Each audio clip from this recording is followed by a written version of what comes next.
Hi, I'm Suzie Dills. I'm director of the Hoover-Price Planetarium at the William McKinley Presidential Library and Museum, and welcome to weekly Astro Adventures. We're going to be talking about the week April 1st through April 7th.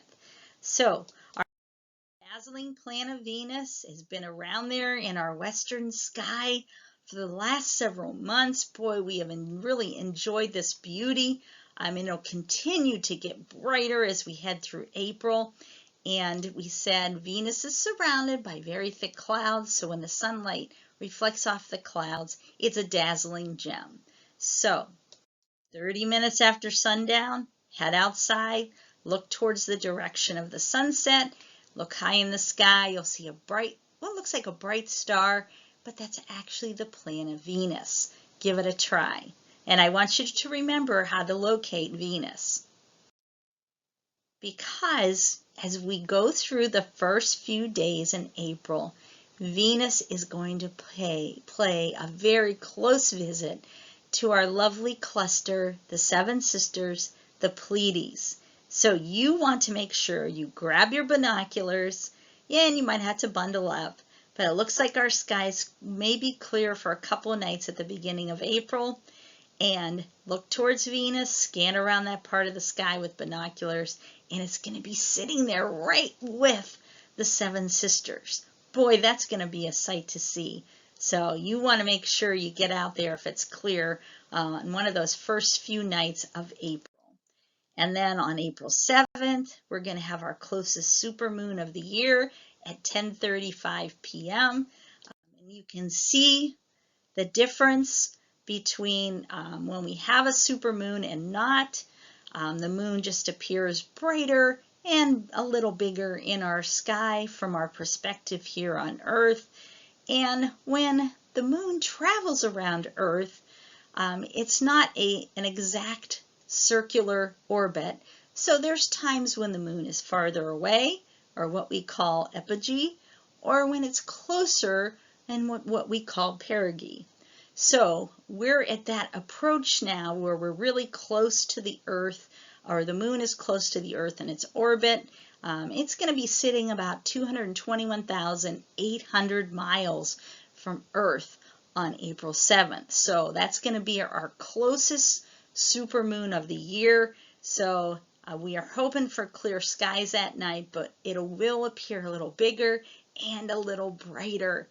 And long ago, according to folklore, people called that moon either the pink moon or the egg moon for April.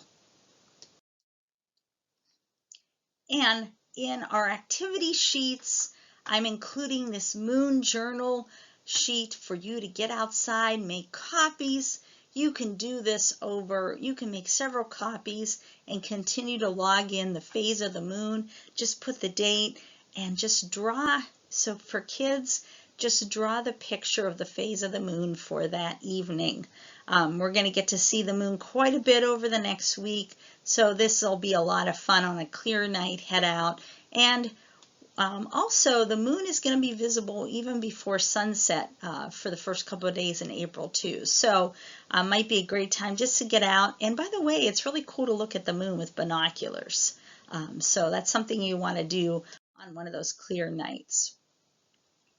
And we still continue to enjoy our winter constellations. They're setting earlier each night though, but we still have mighty Orion the Hunter chasing Taurus the Bull in our western sky. And of course he takes along his best friend, Sirius the Dog Star. Here's our star patterns that you'll see when you connect those up and imagine those pictures. You can see the V shape of the face of Taurus the Bull. Remember, we said Venus was going to be paying that visit to the Pleiades this week, and of course mighty Orion the Hunter. And if we trace down from mighty Orion the Hunter's belt, you can see his best friend, that brilliant star, brightest star in our northern hemisphere skies, Sirius the Dog Star. And then on our northern skies, you're just going to turn to the right. You're going to see We'll be able to see the Big Bear, Little Bear high up there in the sky, and then Queen Cassiopeia. She's getting lower there in the northwest. Here's our star patterns. And remember, we said as we get into springtime, that Big Dipper pattern will get really high in the sky. And then we always talk about using the 2 stars at the end of the cup as our pointer stars, and they'll direct us right to Polaris, or the North Star, our most important star. And then you can see Queen Cassiopeia over there to the left, the sideways W. And then a little more to the right, and you continue to look high in the sky, Leo the Lion to the right of the Big Bear. And then we're going to just start to see some bright stars of spring coming up earlier each night. So let's look at our patterns. You can see the Big Dipper, you can see the shape for Leo, that backwards question mark. But if it's a little harder to find Leo in your backyard, if you have lots of lights in your neighborhood, find that flat part of the cup of the Big Dipper, draw a line across, and you'll see that backwards question mark. And this is looking very high overhead. And then head back to the Big Dipper. If you arc off the handle, you'll see a bright, like a yellow-orange star. That star is called Arcturus. And then if you speed over there to the right, you'll speed to Spica. So over the next couple months, we'll talk about arcing to Arcturus and speeding to Spica.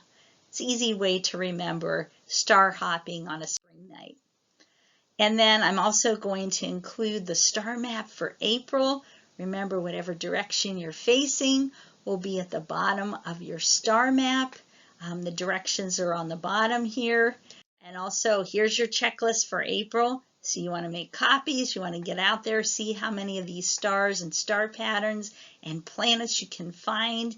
It's a great, fun family activity on a clear spring night. You can stay up a little bit later, and also make sure you have your binoculars, lots to see, even with binoculars in your backyard. And then some important, the Facebook pages, the McKinley Presidential Library Museum, and also starrytrails.com. You can see this video and check out the checklists, and then you can visit my website also, starrytrails.com. I'll have all the checklists, activities up there also, and I also do an audio night sky tour, so be sure to check those out. But I want to say thank you for coming along on our adventure, and I will see you next week. Goodbye.